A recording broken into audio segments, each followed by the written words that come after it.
to the 72nd episode of Everyday Journal. Tonight we got a special guest again. We got Callum Smith from the United States of... No, fuck, I blew that. From Great Britain, God. actually. From. Wow. I was going to go for the...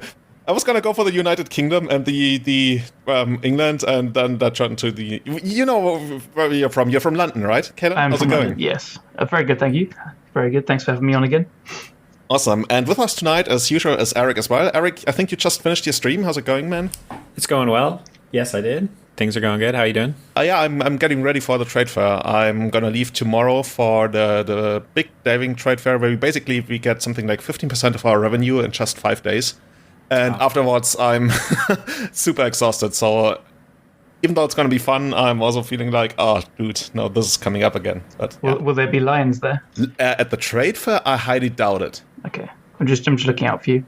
Sounds dangerous. It's very kind of you.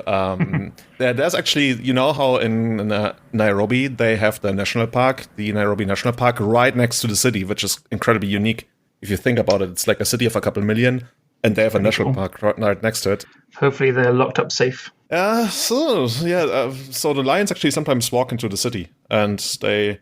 Jeez. Usually they stay only there for like a day, but okay. I think a year or two ago we had 2 roaming around and eventually leaving again. They were going like on a day trip. Let's go to Nairobi. We should go to Nairobi. I mean, it's former British territory. I guess they would love you. Kind of. Or true. Maybe not, actually. I'm not sure about that. Yeah, I'm not sure that's how that works. But yeah, that's what I'm looking forward to. I guess we should bring that up as well. In case you're wondering, somebody actually paid the buyout clause for Bob's contract. So Bob has been on Everyday Journal for, I think, almost over 3 years at this point. But yeah, we had Anorak come in and, how do you say, just steal them from us for a ton of money. Actually, that's a lie. Wasn't it just a piece of cheese, I think? No, the real story is we had to kick Bob because we wanted to discuss Oko, and he like stifled the discussion and said Oko was unplayable. Yeah, that was the last straw. Yeah, he got eaten by a lion in Nairobi.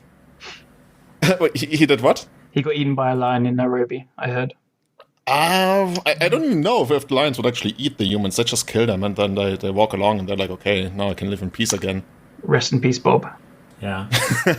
But no, you should definitely check it out. He's together with Anorak and Daniel Gatchel. They're doing, what's it called? Elo Panthers, not Elo Hunters. That was the first one. They're doing Elo Panthers. Really great podcast. I really liked the first episode.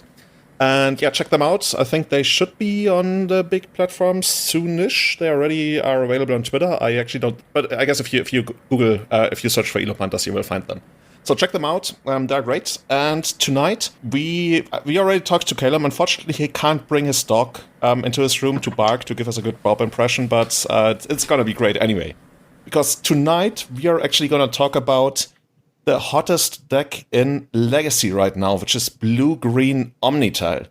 But before we go into that, let's actually introduce Callum a little bit more than just the... He's more than a dog owner from London. Callum, you've been on the show before. I just mentioned it in the pre-talk, that you were on our Phoenix episode, our Grixis Phoenix episode, which was one of our most listened to episodes ever last year. Yeah, that's very cool to hear, actually. Was it about last year? I can't remember exactly when. That was a really exciting time because the deck was new and it was really just something that I'd completely brewed up from scratch. And Phoenix had kind of been making an impression in Modern, but yeah, it was cool to have something new. And Eric just now as well before we started put it in a very interesting way that it was people were so excited about it in Legacy because it was actually like a new card doing something, and it wasn't so common to have a new card making such an impression in the format at that time. Now we've been completely spoilt to death really by all these new cards, which I think no introduction needed for Oko and friends. And speaking of Oko actually got banned, right, in Modern. Oko, Mox Opal and Lattice. Yeah, huge changes today. How do you guys feel about that? I think the reactions on Twitter have been largely positive about it. Do you agree? Yeah, I'm absolutely ecstatic that Oko's gone. That card needed to go. It just, I mean, it's the same in Legacy really, but maybe the power level is okay to keep it for a while or maybe ever. The gameplay is just very boring. Turning everything into a 3/3, it all trades. It's like a lot of the answers for Planeswalkers come in creature form. This is probably things that everyone is kind of familiar with already, but the play patterns it it had was just not fun, and it's an answer, it's a threat, it's cheap. Yeah, it was too hard, and I think they cited the Urza decks had at least a 55% win rate versus everything non-mirror, and it boasted like a favorable matchup against 9 out of the 10 other top decks, so that was a bit much. Mox Opal was like in the supporting cast of the deck. I'm kind of sad about this one because I think the Urza and Mox Opal decks previous to Oko were pretty interesting. Like they had a few different engines, there was different ways of building it. There was Thopter Foundry, there was more Prism builds, there was Paradoxal Outcome. So I would have loved to have left Mox Opal for a bit longer, but maybe it just had to go at some point. So a bit sad about that.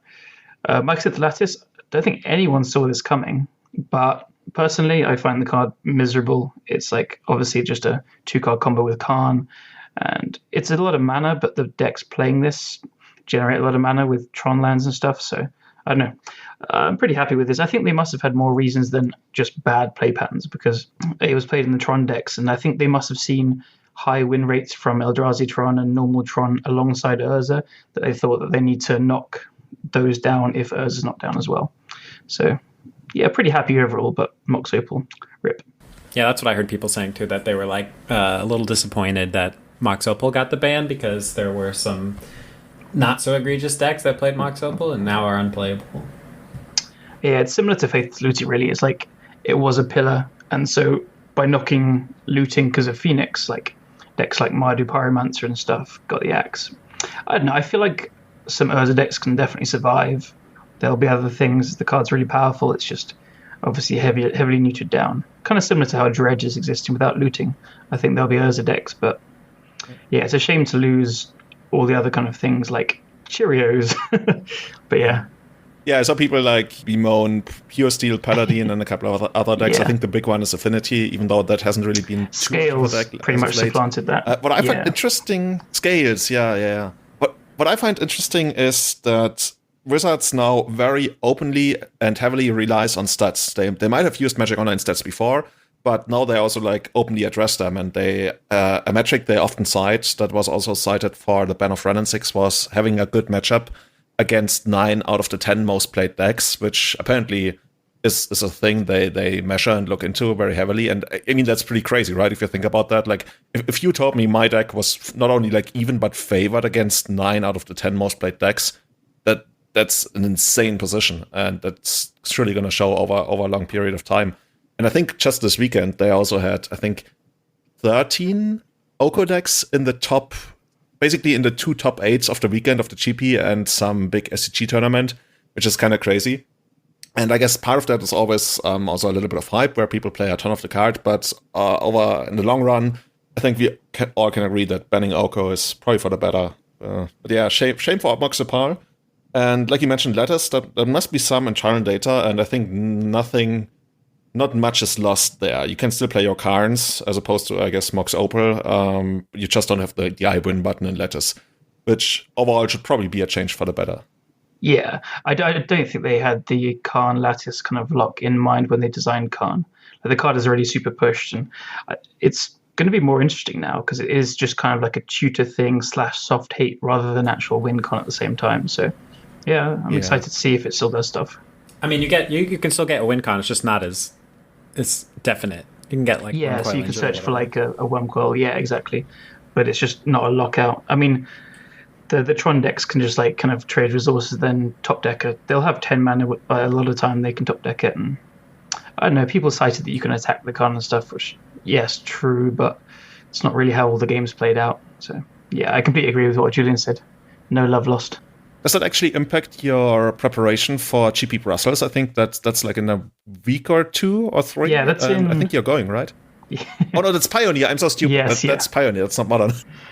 No. Well, they in the announcement they did have a Pioneer section at the end saying that they're pretty happy with where the format is, and there's not going to be any bans until after the first few events. So we can probably lock in.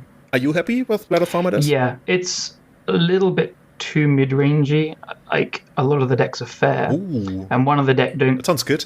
It is good. The games are kind of... It's mid-rangey, but they have a lot of snowboardy cards, so it's good. I enjoy playing it. It's pretty fun. And, like, for an example, one of the best decks coming out like the last week or 2 has been the 5-color Niv Mizzet deck. It put What? Yeah. Are you kidding me? No, Nassif made it on stream recently. I think some people have probably played it before, but to not that much success. But the challenge on Saturday... Is that like a meme deck? No, the challenge on Saturday, 3 of the top 4 decks were Niv Mizzet, and there's 4 in the top 8. So what makes it so good? So it goes over the top of all the mid-range decks? Exactly. So it plays all the powerful multicolored cards, and the mana's okay because you have Traverse the Elven World and Sylvan Caryatid and stuff. And you also have Bring to Light, which searches for Niv Mizzet, so it's very consistent in finding Niv Mizzet. And then, it's 5 mana, 6/6 flyer that draws 3 to 5 cards, I guess. So, it's exactly how you say. Yeah. Goes over the top of everything else. Kinda crazy.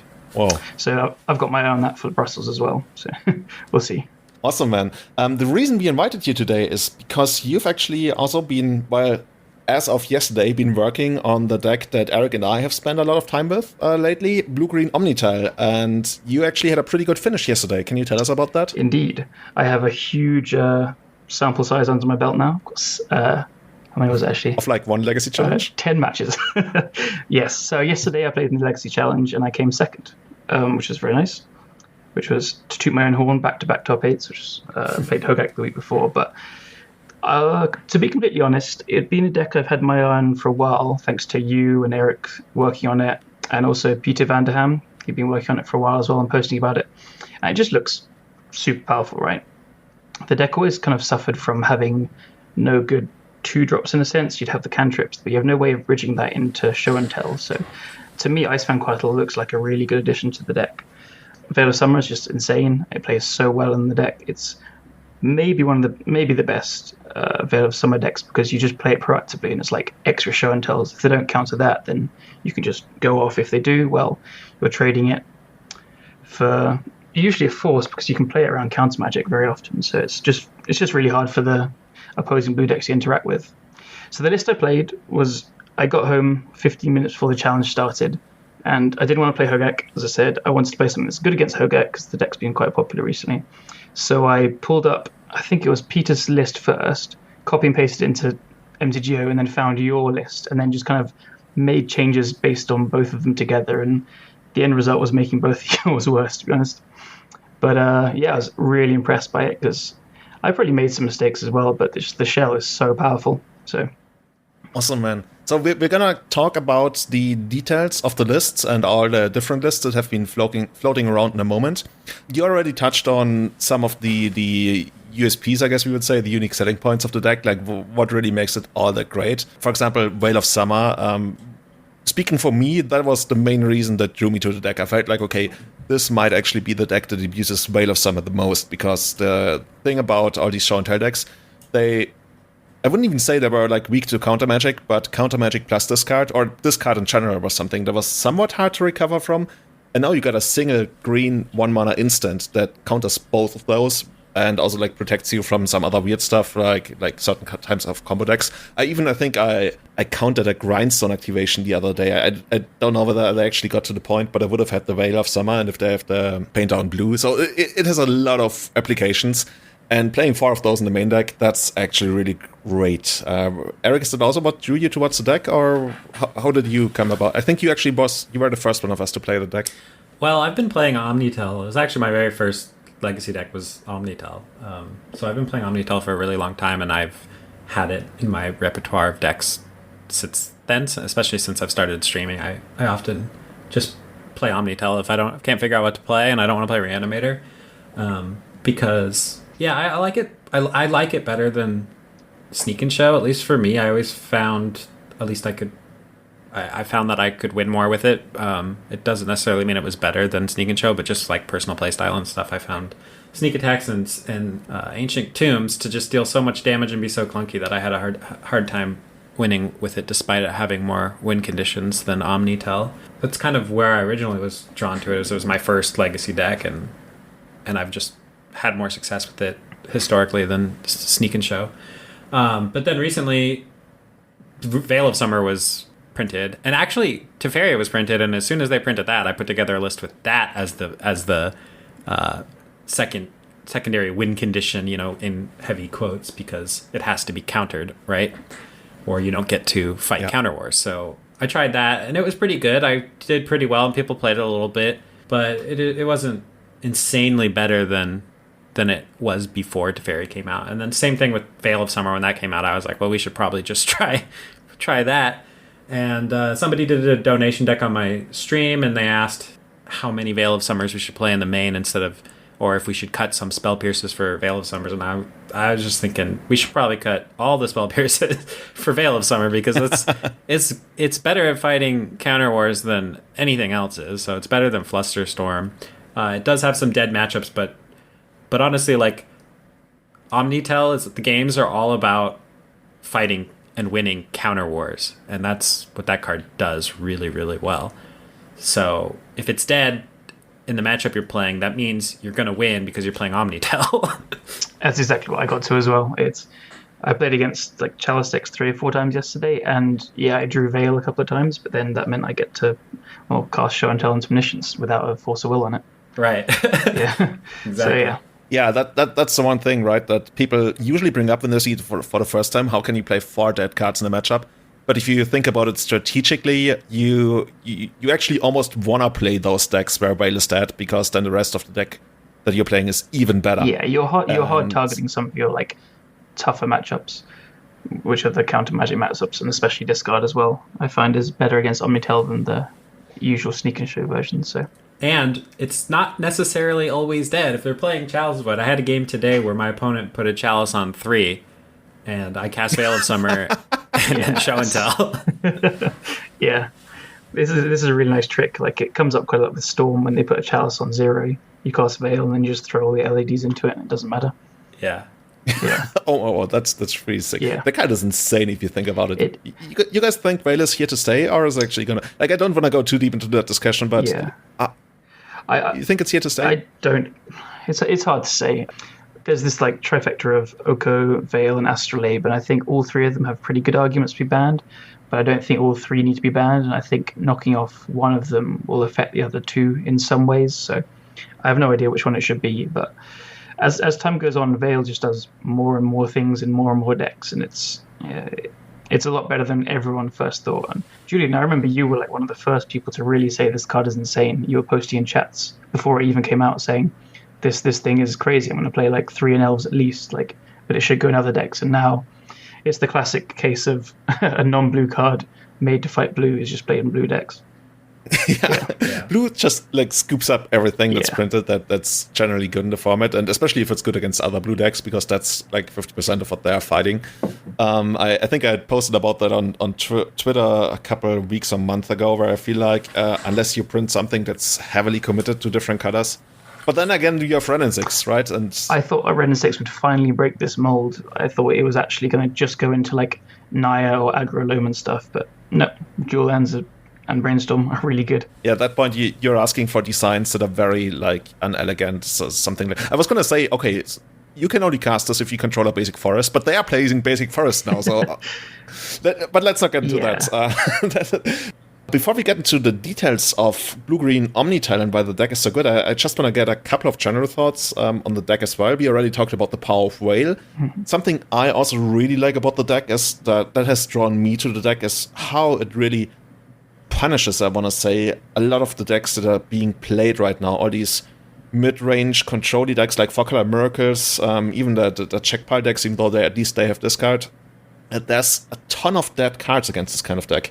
Like, we don't really care about the creature removal. There's almost no planeswalkers that we really care about. I guess the 3-mana Teferi can be annoying.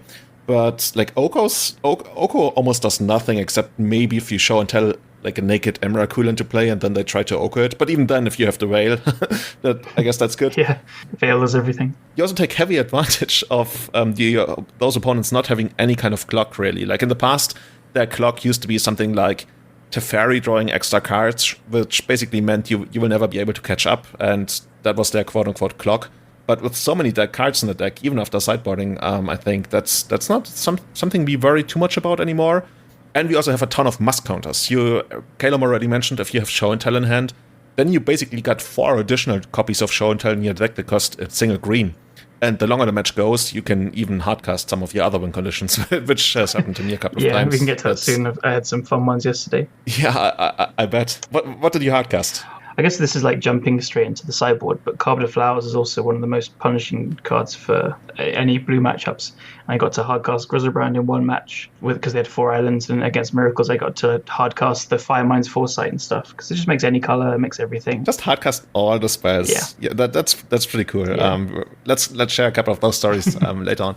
And a third thing that I put in our Google Doc that I noticed about the deck, there's actually not that many hate bears that really punish you. Like the deck, it's not that hard to win through Gadoktik. Like Thalia is definitely annoying. I would actually is Thalia the most annoying hate bear? We can, if we go back to my challenge yesterday, I actually lost the finals to Esper Hate Bears.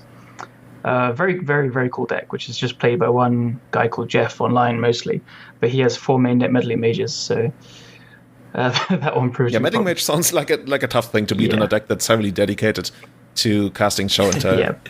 Yeah, but it's not seen much play outside of that. So I think after that, I would say that meddling mage is the Thalia, is the most annoying hate bear, but it's still perfectly beatable as well. Like again, you mentioned like the lack of clock from a lot of decks, and it's just Delver that really punishes you fast sometimes.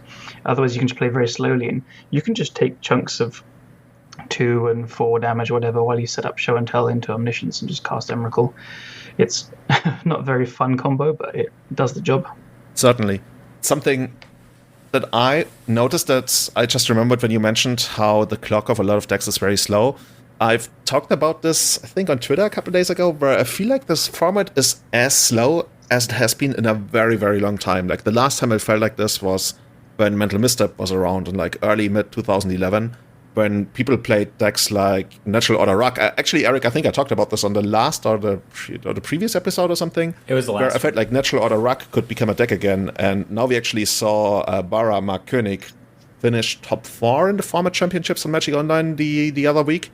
And that's a super interesting deck. I'm definitely going to link it in the show notes. Maybe we can have a more dedicated segment to that deck, because that's exactly what I was thinking could be viable in Legacy right now, because there's not really much going on in terms of aggro, which I guess has already struggled for quite a while in Legacy, but I think like even the Delver decks have become a bit more mid-rangey, I feel, except for, I guess, Blue-Red Delver just making a comeback. I think you can very easily pinpoint this to the byproduct of Oko being in the format, because he punishes aggro so hard, he gains life, he shrinks creatures a lot of the time, so you're really seeing Oko not only be bad against this deck, this is why the deck is so strong, I think. It's bad against this deck. The effect he's having on the format is it's slowing it down, as you're describing. So the decks are just slower, and they're having to incorporate more grindy elements to try and grind through Okos. So the format is just more fair, slower, and that's exactly what this kind of deck wants to feast on. So I wouldn't be surprised that as long as Oko is one of the top cards in the format, this kind of deck's just going to flourish. That makes a lot of sense. I also today played Infect, and because I noticed that was seeing some more play, and people were putting Oko in that, and maybe I thought maybe that's why it was seeing play and seeing some results, but I think it's more based on what you were just saying, because when I played it today, the Oko was very underwhelming. I don't think the deck wants to play Oko, but I do think the deck's pretty good, and I think it's because it's one of the few decks that can get away with trying to be aggressive. That makes sense. Yeah, because the life gain from the food from Oko is just irrelevant, right? Yeah.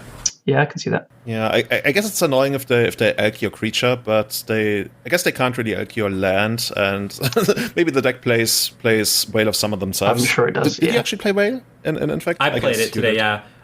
So Veil, but generally I think Oko is just kind of slow against Infect. It's a 3 mana sorcery speed answer to 1 creature, which is definitely not something that Infect is really all that scared of. It's basically worse than something like Petrify or rather like Pulse. Maelstrom Pulse. Yeah. Okay, so with that out of the way, and the stage set for what is the metagame looking like, why do we think the deck is good? Let's actually get into the current build or builds of Blue-Green OmniTell. So we're first going to talk about the more common one that has been floating around, that has been showing up, and afterwards we're going to talk about a couple of changes that Eric has been playing with lately to great success. I think I'm just going to start straight with the combo. If you want to see the exact deck list, you can see it on the website. We're going to link it there. And probably all over the internet right now. So basically it's a 4 show and tell deck, 4 Omniscience, 2 Emrakul, 1 Griselbrand, 2 to 3 copies of Cunning Wish, and then usually between 0 or 1 Eureka. Eureka is the 2 colorless, 2 green one that basically lets you put anything into play, and your opponent as well, which is unfortunate. So For protection, unfair. you play. Yeah, so unfair, and so the card's probably really expensive. I didn't even check, but I would think so. I believe it's just under $400. Yes. I remember when I saw the card like many years ago, and I thought like this card looks so goofy. Maybe I'm just gonna buy a copy for like €20 because it looks so fun. But yeah, look at that now. Yeah. So for the rest of the list, you play 4 Veil of Summer and 4 Force of Will as protection. And your utility suite is basically 4 Brainstorm, 4 Ponder, 2 to 3 Periodane, 2 to 3 Drawn from Dreams, 1 Intuition, usually 1 Impulse for Firemind's Foresight, and then people sometimes also play a Sylvan Library in the main. And in the standard build, at least, you play between 3 and 4 Ice Fang total. And for the mana base, it's pretty straightforward. You play 6 basic lands, 4 islands, 2 forests, even though people sometimes just play a single forest, 1 tropical island, 4 Vista, Prismatic Vista, 4 Misty Rainforest, and then 1 other blue fetch, which always felt a little weak to me. 1 Mystic Sanctuary, which allows you to put Show and Tell on top, but also does something else. I guess we're gonna get into that in a moment. And then just 2 copies of 2 City of Traitors.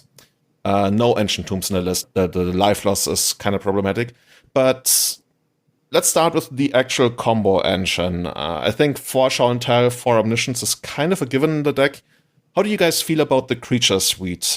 People have been asking, why don't you play more Griselbrands? Why don't you play like 3 Emrakul? Or I got my reasons, even though I blindly picked up the list and then got to appreciate this configuration. But yeah, Callum, how do you feel about that? My reasoning was you had this number, so I just copied you completely. I have no.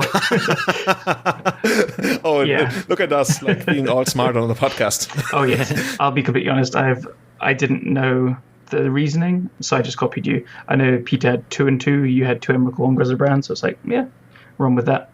They both kind of win the game, so I think Emrakul is probably a bit better than the deck because showing it in usually beats like a huge percentage of decks. But I'll let you explain it because I don't really know, to be honest.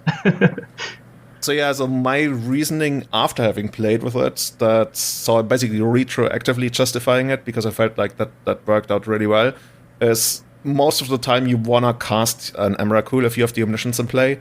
And if you play 2 Emrakul and 1 Griselbrand, you can usually like get the 1 Griselbrand through, what's it called? Drawn from Or Dreams. tutor on the sideboard. Oh, Eldamri's Call or the Shed Summons. Eldamri's Call, exactly. Yeah. And then if you like, there's these scenarios, right, where you need to attack for 20 in the air, and if you just get Emrakul, you might like I've had games where I cast Emrakul into Omniscience, and they just sacrifice like a couple of random permanents, and then they kill me with what they have left. And in those scenarios, I kind of want Griselbrand into Emrakul just so I can actually kill them in a single swing. That makes sense. Whereas if I played 2 Griselbrand and 1 Emrakul, it could be a little harder to find the Emrakul. But once again, like this, at least from my side, very few of those numbers are super set in stone, but this has felt like quite good this far. Of course, the downside is if you only have Show and Tell plus a creature, you probably always want Griselbrand instead of Emrakul, except for a couple of corner case scenarios. So if you're looking for a quick Show and Tell, well, I guess if you get it in the first or second turn, and unless they have like a chase that they can somehow get into play or have a Caracas, then it doesn't really matter too much. But that has been my reasoning. Eric, have you been running the same configuration of creatures? Or yeah, I have. So I can kind of do my best to explain why I think this is the creature package. Basically, OmniTell can get away with playing just an Emrakul, 1 Emrakul. You can play 1 Emrakul, and that's it, and that's fine. But I also have 2 Griselbrands and an Emrakul, and I hadn't touched this deck in over a month. And I'm pretty sure that I came up with this creature package by looking at JPA's Eureka Tell lists, where he was playing more Eurekas, and I think the creature package was something like 2 Griselbrands and 2 Emrakuls, something like that. So that was because of Eureka. So you're casting Eureka, you want more things to put in, more win conditions than just Omniscience. Like OmniTell historically didn't play Eureka, it just played blue, and it would cast Show and Tell and put in an Omniscience, and then use wishes and cantrips to win. And you really only need 1 Emrakul, but you could also play 3 Emrakuls because then you can intuition for the Emrakuls to find them. But really, you have play so many cantrips, especially with Drawn from Dreams now, you're going to be able to find your Emrakul. But The Gristlebrands are better to put in off show and tell with no omniscience. So I think that's why they're still there. But I do think it mostly just comes because JPA was playing that creature package or close to that creature package in a Eureka Tell deck. I'm pretty sure that's where it came from. Okay, so it's that's the actual origin, except for like me trying to retroactively piece something together. So you're saying that there might be a world where people should just play 3 Emrakul? No, I don't think so. I think I think with shared summons, you want at least 1 Emrakul and 1 Gristlebrand. I think that actually might be enough too. But the extra Gristlebrand, I think, is to have an extra thing to put on it that's important or impactful to put in off of early show and tell. But I think you could get away with 1 Gristlebrand and 1 Emrakul and then shared summons in your sideboard. Because that's how you win. Okay. You just get both of them. And so shared summon get both of them. And you are playing Eladamri's Call because of Gaddock Teague? Yeah.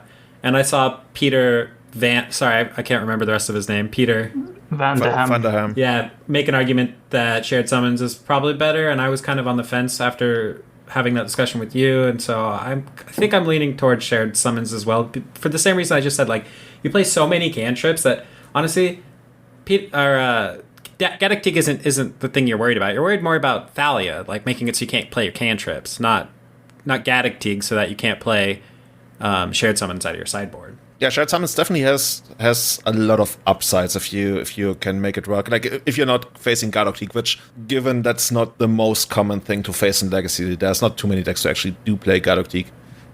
That maybe I'm just too in love with the elegance of being fully Gaddock Teague proof once you go off, but I gotta say, when I played shared summons, it certainly felt really good, and I didn't really run into Gaddock Teague. Yeah, I think I'm leaning to the summons as well. I think the upside of, we were talking earlier about Carpenter Flowers being able to cast stuff. I can totally see in some fair matchups where you just like wish for shared summons, and because it's a single green and 4 colorless, you could just cast it and get like 2 Ice Fang Coatls or something in a fair matchup. Like, I think that's a line that could come up pretty easily. And then some of Peter's reasoning was also it protects you from an edict because you can get the 2 creatures, obviously. I think it does have a lot of upsides, and Teague just being the only downside. You could lose some number of games, but I don't think it'd be very many, really, as opposed to what shared summons brings. So yeah, I think I'm leaning to that, but it's close. They both have ups and downs. I think it's 2 green, right? Or maybe I misunderstood you. I think it costs shared summons. 4 colorless and 1 green. It's 2 green. I think it's 3 colorless and 2 green. Is it? But you can still generate that. Yeah, you can still generate that if you have Carpenter Flowers. Yeah. So you're saying this is another card that you can include if you want to fight the 4-color miracles, which I mean, you don't even need the deck carpet to cast it, right? That's the thing. So Eladamri's Call costs a white mana, so you can't cast it. Yeah. So I mean, you can just wish for this and then cast it, which I think could actually come up. I agree. So maybe that's actually something. See, you guys just changed my mind. Maybe I'm actually going to go back to that. Yeah. Because a lot of people have asked me about that, and I'm like, oh no, you want to be able to beat Gaddock Teague, but yeah, that's actually something I didn't consider. There is a third option for this slot as well. You can play a Intuition in the sideboard, which we were talking about earlier, and then to do that you have to go up to 3 Emeralds in the main deck, so that you can wish for the Intuition, then the Intuition for 3 Emeralds. So it's an Eladamri's Call that can't get the Grizzlebrand, but if you're missing a combo piece, either Show and Tell or Omniscience, you can wish for the Intuition to get either one. So it's probably worse than both Shared Summons and Eladamri's Call, but it gives you access to another tutor if you need to find a piece. So I'm not sure this is better than either one, but it's another option out there. Oh, I think you should play ball. I think you should always play Intuition in your sideboard with Cunning Wish, because this deck doesn't play a lot of combo pieces, right? It plays 4 Show and Tells and maybe 1 Eureka and Omniscience. Like you basically need Show and Tell and Omniscience. So it's a 2-card combo, but you only play 4 copies of each. You play a lot of cantrips, but sometimes that's one of the biggest downsides of the deck is that you can't find one. But you have all these extra Cunning Wishes sometimes in those games where you're not able to find your actual combo card. And you can usually set it up over 2 turns where you Cunning Wish for Intuition for Show and Tell. And you don't need 3 Emeralds for that, because like I said, your cantrips and the rest of your deck is usually almost always good enough once you have Show and Tell and Omniscience. So you put the Omniscience in your sideboard as a 6-mana Show and Tell. Yeah, I guess you can also just get 2 Emeralds and the Grizzlebrand, and they have to give you 1. Each one's probably going to win the game anyway. Yeah, or you can set up 2 Drawn from Dreams and an Emrakul, and it's like, are they going to give you Emrakul, or are they going to give you those Drawn from Dreams, and then the Emrakul shuffles back into your deck, and you're going to find it. It's very rare that you actually fizzle you just need like one cantrip, and you almost always get there. Yeah, it makes sense. I like the intuition in the sideboard. Yeah, I've been playing Fact or Fiction that slot because I agree that the deck wants some kind of, well, I guess I would call it like a business slot in the sideboard that gets you something you want or gets you ahead in the game. Yeah, for me that has been Fact or Fiction, which honestly hasn't been doing too much. I guess it got countered most of the time, which is something. But overall, I haven't been too happy with my Cunning Wish package outside of just outright winning the game with it, which is why I've actually been discussing cutting down to 2 Cunning Wishes. I've been playing 3 initially. If we can manage to actually pull off the Intuition, like Intuition of course comes at a cost, right? It can be Veil of Summer. It's somewhat riskier post-board when people have Surgical Extraction. I guess if you go for 3 different cards, it's less devastating, unless you're looking for your Show and Tell or Omniscience, and then they hit that out of your hand. That's pretty bad. That's, of course, the downside that makes me a little bit scared of running the Intuition in the sideboard and for like how slow it is. But I think it's worth trying maybe that's out. just the way. Like, give it a go. If it's too bad in too many spots, then you can move on. But it has a good. I was gonna say that it's probably like way too slow against, for example, Delver. But the thing is, against Delver, most of the time you can actually just put Emrakul or Griselbrand into play and it's going to win on its own. So it's actually easier to pull off the combo against them. Right. Because they can't really do too much about those 2 cards. It's not, if you're playing Wish, it's not too slow. It's in your sideboard, so it just gives you another angle of attack. If you have a Cunning Wish, or you have 2 Cunning Wishes, and you have a City of Traders, you just wish for Intuition and you set it up over 2 turns. It's game 1. It's a pretty good tool and like been a staple in OmniTell since the beginning of OmniTell. And I just feel like if I do that against Delver, they will like immediately wasteland my city, and then I'm also like, having to play around days and stuff. It's spending so much mana on stuff. I don't feel comfortable, but I'm definitely gonna try it. I'm gonna try it over Fact or Fiction, which has been so and so for me. Well, I mean, you're comparing it to Fact or Fiction. That one costs 4 mana, so that's more mana, and it doesn't necessarily find you the Show and Tell that you need. Or the Omniscience. Yeah, like I said, it's not something I think I can actually pull off in the Delver matchup anyway. But maybe I can. But that's also part of the sideboard plan. I guess we got some pretty good sideboard tech against that deck. And last but not least, you already talked about it, Eureka. That's something you usually see like as a one-off in most of those lists, and that's pretty much, I would say, your Surgical Extraction insurance in case something happens to your Show and Tell. You can almost not win the game anymore. There's like corner case scenarios that involve Carpet of Flowers, but that's why people play that, right? I mean, I haven't been playing it, but I know Eric has been playing it. Yeah, I mean, when I first put the deck together, I just thought it was basically a free 5th Show and Tell, and it helps you protect you against Surgical Extraction. So I don't see why. I mean, it's not great. It's 4 mana, but I think it's kind of free to have so that you don't just lose to Surgical Extraction. And I mean, you don't just lose to Surgical Extraction, but you kind of do. And if you have Eureka in your deck, then you definitely don't just lose to Surgical Extraction. I'm just not a fan of the card. I think it's just so like. At least for me, I always have Delver on my mind. No matter which deck I play, no matter where I am, I always think like, oh god, Delver is the big thing I need to beat. And Eureka always feels like, oh god, it's like double green, which is already not the easiest to produce, and then it's also a 4 mana spell. I've been pretty recklessly playing and just accepting that I lose to Surgical Extraction. But if this deck picks up and people play more Discard and Surgicals again, like Surgical is not very good against Hogak, right? And at least in the decks that I've played before, I actually cut some Surgical Extractions for cards that are better against Hogak.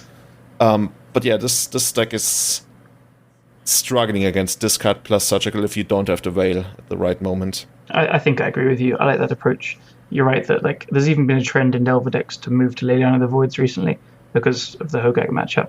So there's some less Surgicals, and part of playing a combo deck is knowing what you're going to beat and what you can beat consistently. Is if you can beat everything without too much cost in it, then sure. But like, yeah, I think if someone has like a Thoughtseize Surgical for your Show and Tell, those kind of decks are often going to be pretty good at like disrupting a Eureka at the same time, especially Delver. Like it's 4 mana. It's my sample size, as we said earlier, is pretty small. I've only played the 10 matches, but I shuffled away Eureka every single time I saw it yesterday.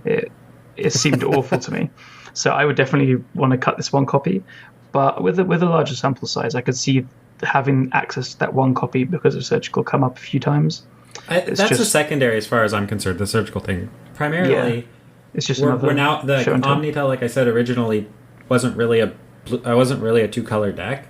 And now that we're playing Veil of Summer, it gives you that 5th show and tell. And like I said, really, if you play this deck a lot, you're gonna come to realize that like one of the deck's main problems, it's not matchups. Like we can talk more about matchups with Delver and things like that, but really, it's finding show and tell and omniscience. It's finding the 2-card combo because you only play 4 of each, whereas like Sneak and Show plays 8 win condition or 8 enablers and 8 win conditions, right? And Reanimator plays 12 enablers, like 12 reanimate spells, and a ton of ways to get them in the graveyard. This deck plays 4 show and tells. That's it. So that ends up being a problem. Like, if you play even 12 cantrips, you're still not going to find show and tell sometimes, or show and tell plus omniscience. Yeah. I guess my thing for me is... sorry, go on, Julian. Yeah. So, the thing for me is the matchup where I feel that is most relevant, where I can't find show and tell in time, is once again Delver. And I think I would actually side out Eureka against Delver. Just maybe that's wrong. It's just I feel like my fetch patterns have to be very specific to be able to even cast Eureka in the first place. And I guess that also goes back to something that we will talk about later, which is the mana base. I know, Eric, you're playing for Lotus Petals, which definitely makes it much easier to get through the 2 green for Eureka. In the build that Caleb and I have been playing lately, I think it's I played your build and I put the Eureka in there, and I was like, this doesn't belong in the deck for sure. Or the mana base doesn't allow you to cast Eureka and Veil in the same. Like, you just can't do that. So the mana definitely needs to be set up to cast Eureka if you're going to play Eureka, and I think I guess Lotus Petal probably helps a lot with that. But then again, my Lotus Petal build is. I don't know. I played the Quaddle build and I didn't face Delver, so I don't really know. But this, my build definitely has a Delver weakness because for the reasons that you just mentioned. The thing is about Kotal, it's actually not that easy to get Death Touch against Delver in the very early turns because you don't. I guess you do fetch your snow-covered basic lands. I just noticed that when I do want the snake to have Death Touch, it didn't always have it right away, because sometimes you also don't want to crack a fetch land because you still have like a Brainstorm or another cantrip, and I like the Kotal because overall it is like pretty good against Delver because it puts them into these weird spots where also after sideboarding they're like, actually I kind of want to keep my removal spells, and it also draws a card, so that's I guess let's talk about that right away. That's a topic I had for later, but we also talked about it on your stream the other day, and I like how Kotal is basically more in the middle of the road. Like, it's decent against Delver, and it's also not completely dead against like the decks that go really long because it cycles, and that's the big deal to me. I can cycle it for a card, sometimes even like randomly buy a turn with it, or use it as utility because of the Death Touch. Of course, it's more mana. It's much more mana intensive than Lotus Petal. It's actually the opposite of mana. It's okay. That's the stupidest thing I've ever said on the podcast. I know what you mean. It's 2 mana for a 1/1 that cantrips.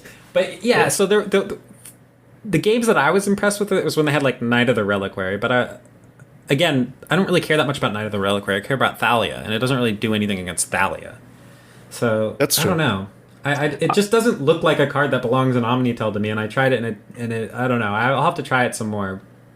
I had a pretty good experience with it yesterday. Like, it traded with a Delver, it traded with an Arcanist, it traded with a Dark Confidant a couple of times. In the matchups, it was bad. It just pitched a Force. I had it against Eldrazi, where it traded with something. I don't know. It just felt like it's just something extra to do. It's like some more cantrips. Like on turn 2, if you have nothing else to do, you throw it out there. If it's bad in the matchup, it's an easy pitch to force. I just felt like it kind of really felt pretty smooth in the deck. There was once or twice where it felt clunky. I had like 2 or 3 in hand, but then the deck has so many cantrips, you shuffle them away, and once you get the combo going, it's just another card that cycles through cantrips more and stuff. I don't know. I had 4 on the list yesterday, and that was probably wrong. I think 2 or 3 is the right number. 4 sounds excessive, yeah. I've been enjoying the card quite a bit, but I also played like a couple of leagues with Lotus Petal, and like it's not like Lotus Petal is something I would say is bad. I also like kind of enjoyed playing with Lotus Petal because it enabled for some of the better turns where you go for the combo and have protection when the opponent doesn't really expect you to have that at all, which worked out kind of well for me. I've seen JPA actually.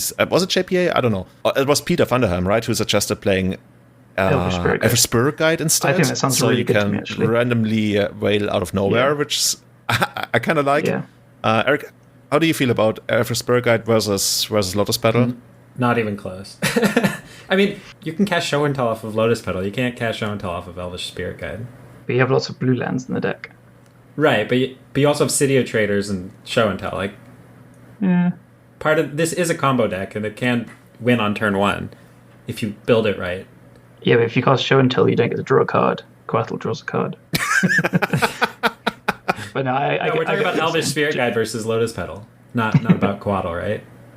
Yeah, I'm joking. I think they're pretty close. Like they have, again, like making blue mana is probably quite important.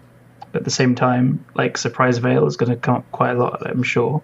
And just like playing around Days without it on board, it must come up a lot versus Delver. To be fair, Lotus Petal also plays around Days, right? It's. But I mean, you're still trading a card for a card. But they play into it. I think it comes sounds up, like, kind of like too cute. I mean, yes, maybe Elvish Spirit Guide can surprise people with a Veil, but I mean, not if they know you're playing Elvish Spirit Guide. Then it's not that big of a surprise, right? You can also cast Veil off of Lotus Petal. I guess you just can't do it on turn. That's one thing I have noticed, though, is like sometimes I'm on the draw and I really wish I could Veil. Maybe we could just try like one of each. Well, actually, I think Eric is playing 4 Lotus Petals in this deck right now, right? Yeah. So you ended up cutting 3 Codals from the... Well, I don't want to say standard list because it's very hard to like say this is the standard list, but for the more commonly played list.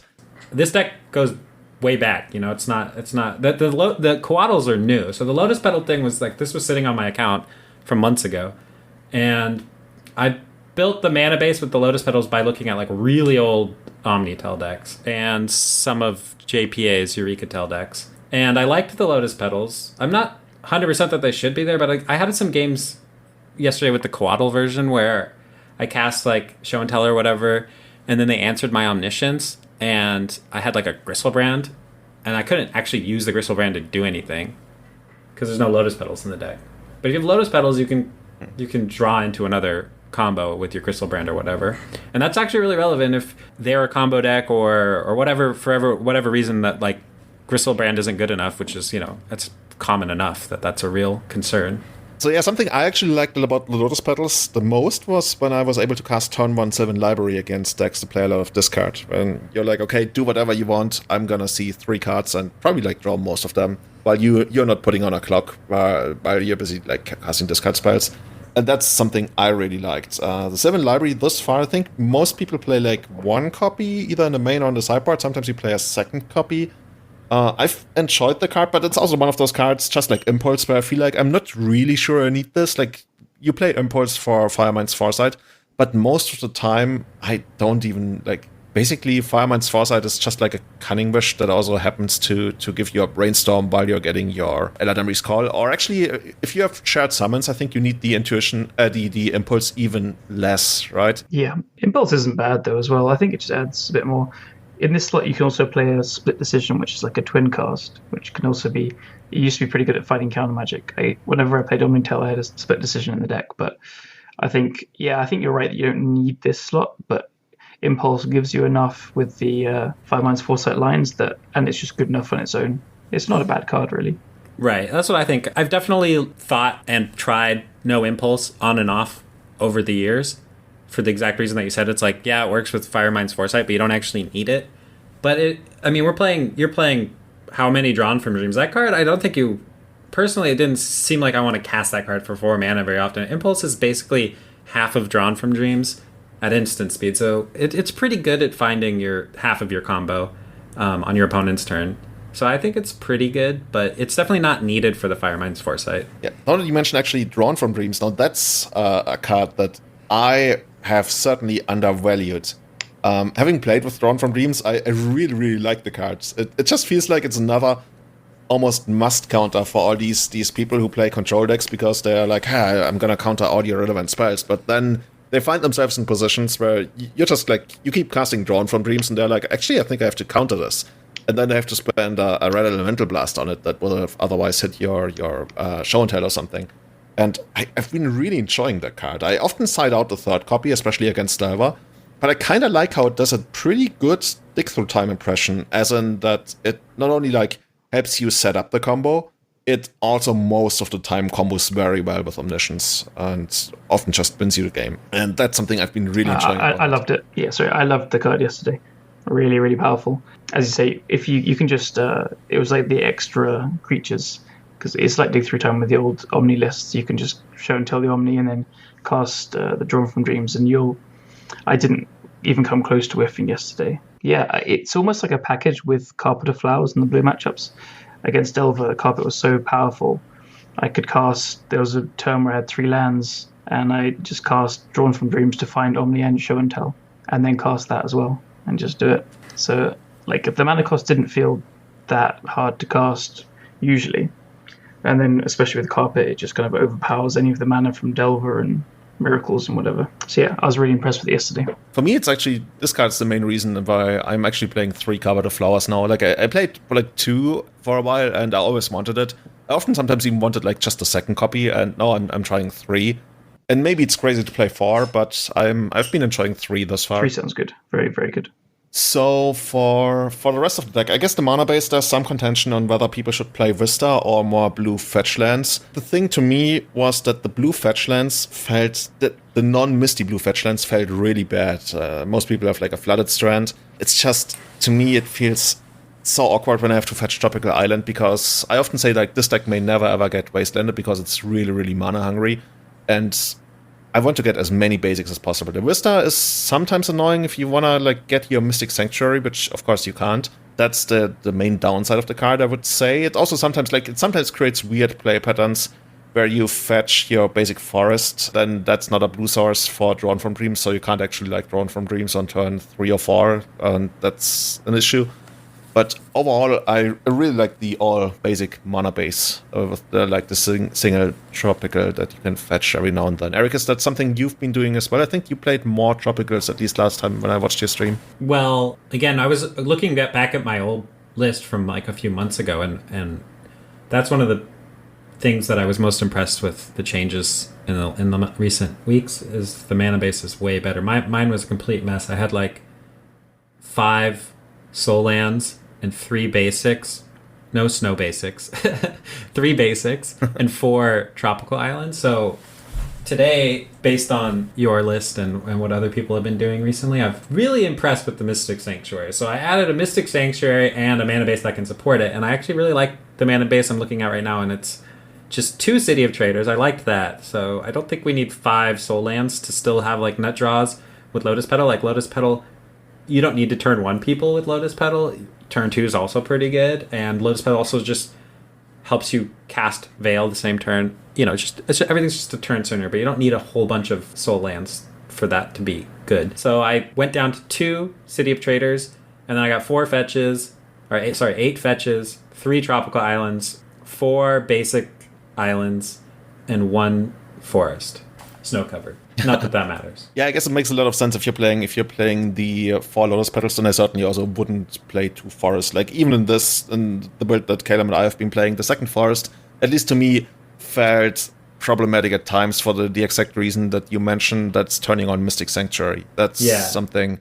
Whenever I play a basic forest, I'm very well aware that I'm very far away from Mystic Sanctuary. This mana base feels pretty good. It's like, you're playing 8 fetches. You really only have to fetch up your tropical islands when it's nice to have them for when you know you're not playing against a wasteland deck, and when you're in a position where you're going to need that color, the other color for the following turn.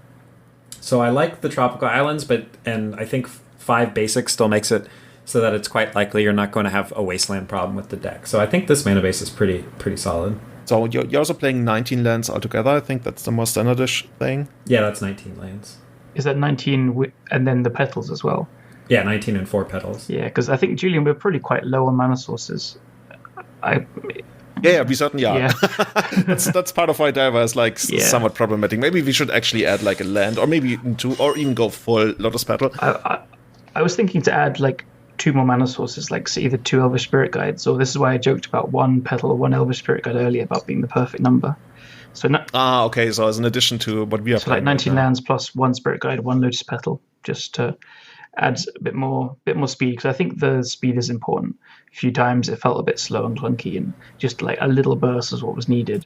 But because of the especially if you miss like a land drop, right? Yeah, it was quite punishing, and the color commitments of the Quattles, which I do think are worth keeping as a 2 or 3 of, but you can't play like more soul lands and stuff. 2 City felt perfect there, but at the same time, the Sanctuary has felt obscenely powerful. Like the lines of play it gives you is so strong, so I think that's worth supporting. And so you want to keep the blue count high. I'm not sure what to think about the Vista versus all other blue fetches. I think I slightly lean to Vista, but I'd need to play more to see properly. Yeah, it's not something I feel very strongly about. It's more like I hate when I have to fetch a tropical island, and sometimes the non-misty rainforest dictate having to do that. Yeah. That goes back to me like being like in the morning when I wake up, I'm concerned about Delver. When I go to work, I'm concerned about Delver. I'm always concerned about Delver, even when I'm playing it. But yeah, in speaking of matchups, let's actually talk about the good matchups. I felt that 4-Cara Miracles has been insanely good of a matchup. Yeah, and makes sense. That's, I mean, we talked about how the sideboard facilitates that. Blah, I can't speak. That you catch my drift. Yeah. The deck doesn't really do all too much, and you have so many things to really just overpower it. And once you bring Carpet of Flowers into the mix, I think we talked about it earlier, how we've been hardcasting Grizzlebrands. And the other day I was hardcasting Grizzlebrand into Omniscience, and that's even before I ever cast like my first Show and Tell. And they just have to fight so hard. And it's also kind of funny how they can neither Flusterstorm nor Pyroblast your Grizzlebrand, so they really have to go for an actual Force of Will on that. It's so much fun. Like I want to see the first person to actually hardcast Emrakul. So I'm sure it can come up pretty easily with like a double carpet. Definitely. Yeah. Other decks, like I think it's pretty good against Hogak. I guess that's also why you picked it up for the challenge you mentioned. Yeah. I think it's also like decent against A&T, aren't? Yeah, I think so. I think the Epic Storm, like the new Epic Storm, is a little bit harder because Ant is like quite a bit slower than the new Epic Storm. I think Ant's pretty better because we have 4 Veils as well, right? Yeah, that's the big thing. Veils is much better against Ant than it is against TES. Yeah. It also has worked out pretty well for me against like a lot of Chalice decks. It sucks if they go turn 1 Chalice and you kept their hand with like a ton of cantrips. But then even there's a couple of like draws where you just randomly put a creature into play and just win. That's pretty cool. Yeah.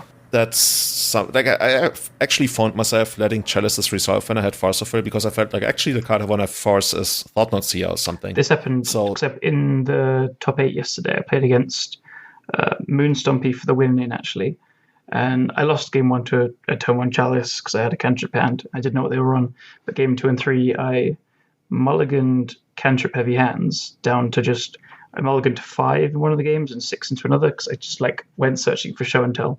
And then kept them and played Show and Tell turn 3 basically. They Chalice and Blood Moon or whatever, but it didn't matter. And that's already a pretty huge part of the metagame, right? Having something like Cunning Wish here also like much better against something like Death and Taxes, which used to be the bane of all the Show and Tell decks, but now that we have Omniscience, and I guess it's been around, like Eric mentioned, ever since I think it made the first big splash in 2012 when people started playing that. Pre-Dig Through Time. It became the best deck when Dig Through Time came out. It was like the best deck in the meta, but it was serious contender before Treasure Cruise and Dig Through Time were printed. So yeah, like 2012, that sounds about right. And this list is almost exactly like those lists, except for it's a little bit leaner. Those lists played like what's that 5-drop enchantment called? Dream Halls. Yeah, Dream Halls. And I want to say it was 4 Emrakuls or something. No, it played Conflux as the kill. Conflux, okay. Oh yeah, but that was the dedicated Dreamhouse thing. That was even before Dig Through Time was around. That was like 2011, 12. Yeah, that was like, or 10 even sometimes. Yeah, Dig Through Time was when it was good, quite a long time ago. Yeah. But the rest of the deck is almost exactly like the original OmniTell, which is and that's why it's so appealing, right? Because we all remember how powerful that deck was, and like people even played Young Pyromancer just to have something in the sideboard. Yeah. And a friend of mine even played Word of Command. If you don't know what that does, look it up. It's hilarious because you get to play your opponent's show and tell and then decide that they put in nothing. It's an insane card that you can even Cunning Wish for. That's sweet. I love that card. Yeah. But we mentioned Delvers already, kind of a difficult matchup. Why don't we actually go straight to talking about what we are doing against Delver? And to me, that has been the big thing. That's Carpet of Flowers, which we have talked about a lot. But I see that Peter, for example, also has been playing 2 defense grids, I think. Callum, you also played those yesterday. Have those been working out for you? So I played against Delver twice. So this is all my experience. The first match I got stifled and wastelanded, and I just didn't really get to do very much. But the second time I played against Grixis, and I had a game 1, I think I had just like a kind of a pretty good typical show and tell hand. I cantripped the first 3 turns, and then turn 4 or 5 or so I got to like play a Veil, that AD counter spell, and then I'd like neck past the next turn I was at 4 life or whatever, and I got to sequence more things and have more Force of Wills and do the usual stuff. So I used all my resources to get the Omniscience into play, and the last card was a Drawn from Dreams, which let me go off. But the post-ball game was the important one, where I had a turn 1 Carpet, and then a few turns later, that helped me resolve a defense grid 3 things, and then the mana from the Carpet, I got Thought Seized a bunch, but then Mystic Sanctuary let me rebuy Drawn from Dreams, which I could cast with the mana from Carpet after being wastelanded and stuff. And oh man, that sounds amazing. Yeah, the whole deck just kind of used all these engine pieces together. So the Sanctuary for the Drawn from Dreams, the Drawn from Dreams with the Carpet, and the defense grid to shut them off. So yeah, and then that found the combo. I think I already had Grizzlebrand in hand or whatever. And yeah, so that was where the deck, it worked. And I needed both. The Carpet was essential.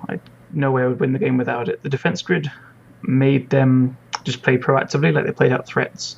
But it was hard to tell what it did, but they had 2 or 3 cards left in their hand at the end, so they could have been Force Will, and they couldn't cast it. Yeah, when defense grid works, you don't really see it doing work because the opponent just does nothing. Yeah. You're like, oh, you could be sitting on 2 lands, and my defense grid could do nothing, but it's certainly like a card that really works well with the plan. Yeah, absolutely. Both games I had a Quattl. In game 1, my opponent attacked with a Delver that didn't flip on turn 2, and I got to throw in a Snake and trade with it, which I was very surprised. There was no days, no bolt, whatever, but that bought me all the time.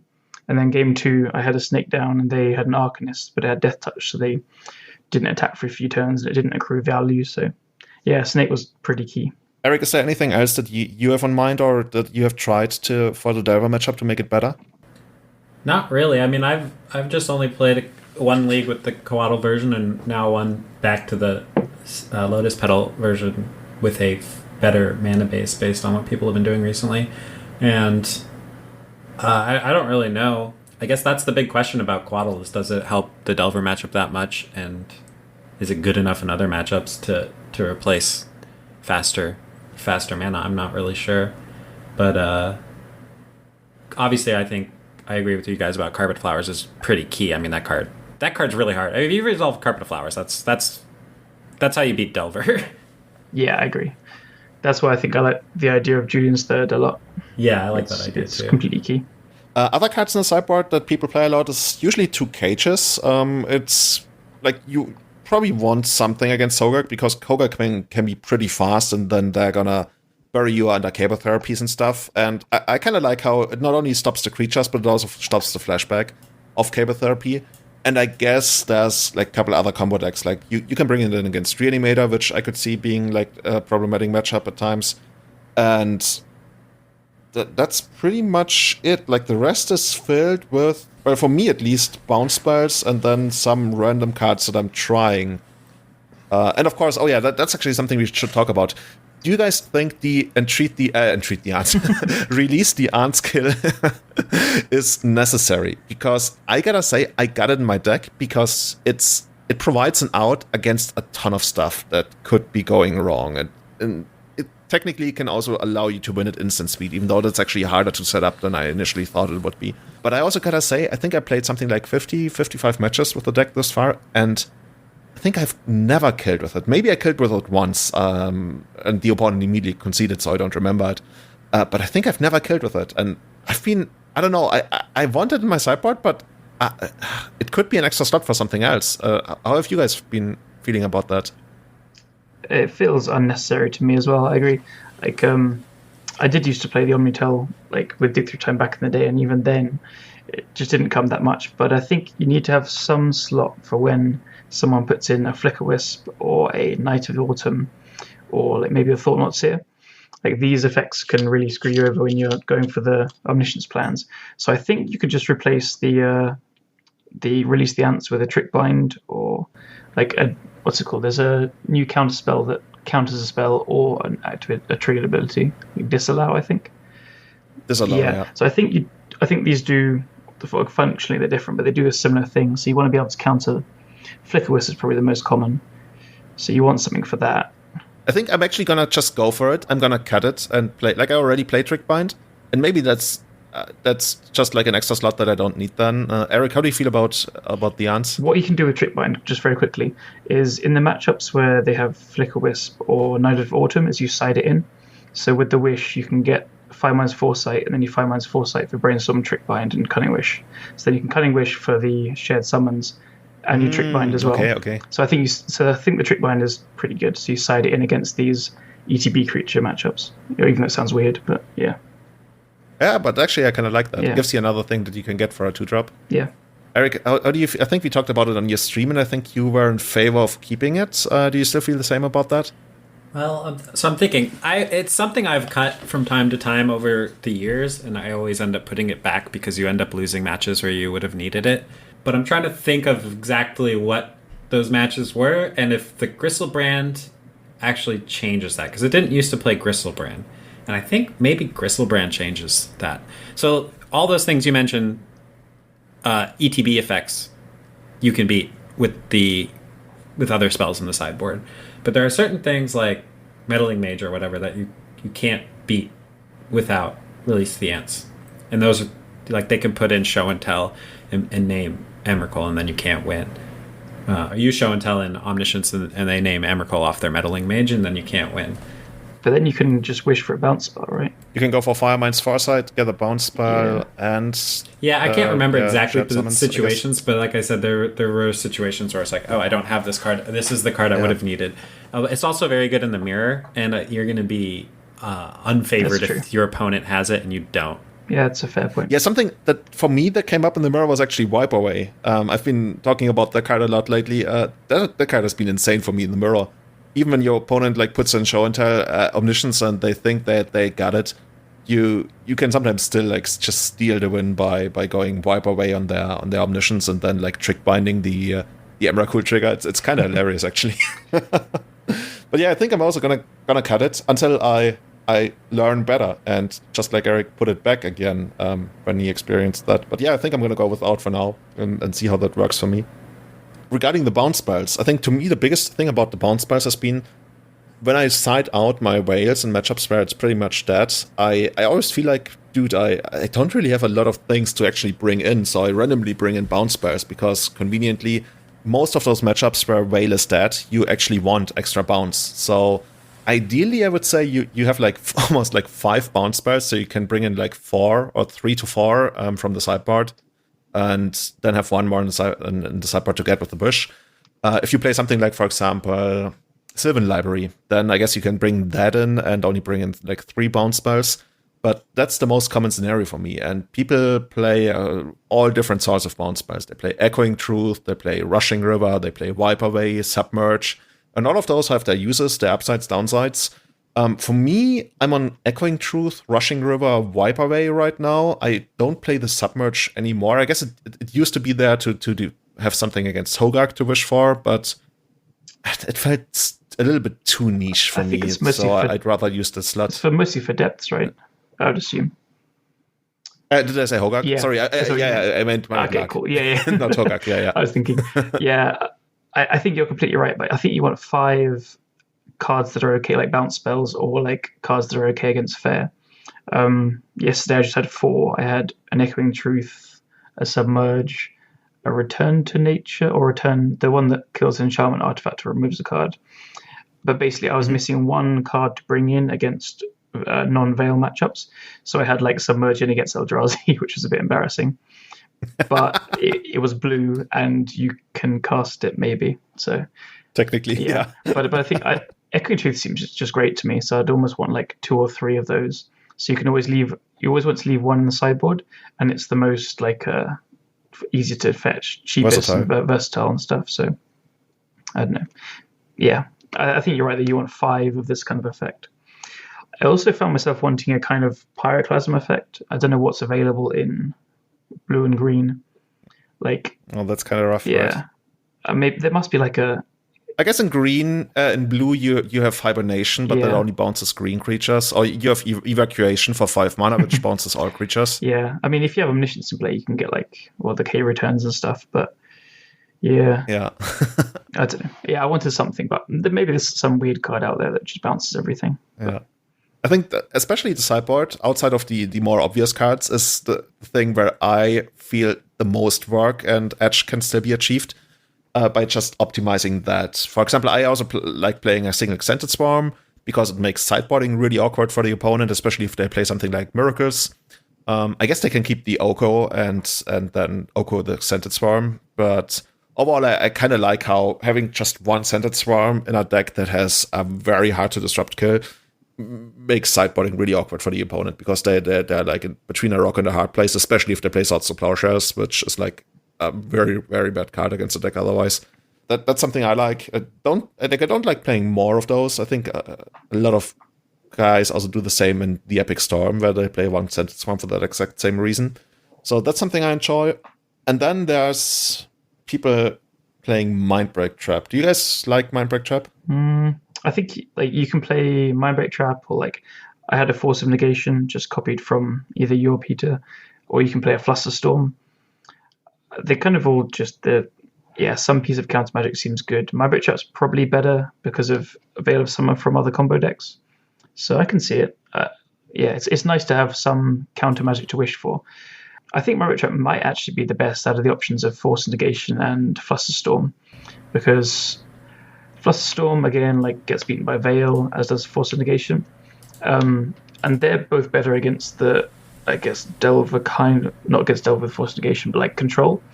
But Mindbreak Trap's pretty better against the harder matchups of other combo decks. So, yeah, it seems okay to me. If you have the slot, I'm not sure it's like completely essential to have something like that there.